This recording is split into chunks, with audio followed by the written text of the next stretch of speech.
kulay ng pusa at swerte. Alamin ang katotohanan. Alam mo ba na may koneksyon ang kulay ng pusa sa swerte? Maraming paniniwala tungkol dito, depende sa kultura. Tara, alamin natin. Itim na pusa. Sabi ng iba, malas daw. Pero sa Japan at UK, itinuturing silang proteksyon laban sa masasamang espiritu at good luck sa mga naglalakbay. Puti na pusa. Ang mga puting pusa ay sumisimbolo ng kapayapaan, kalinisan at positibong enerhiya sa bahay. Kaya kung gusto mong magkaroon ng good vibes, perfect sila. Orange na pusa. Madalas silang energetic at friendly.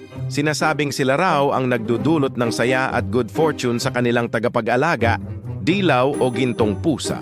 Kung hanap mo ay swerte sa negosyo at kayamanan, ito raw ang perfect na alaga. Sa Chinese culture, ang golden cats ay simbolo ng prosperity. 3 kulay, calico na pusa.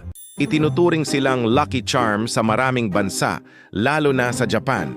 Ang maneki-neko o lucky cat na nakikita sa mga tindahan ay kadalasang may ganitong kulay, gray o asul na pusa. Sumisimbolo ng katalinuhan, katahimikan at proteksyon laban sa negatibong enerhiya.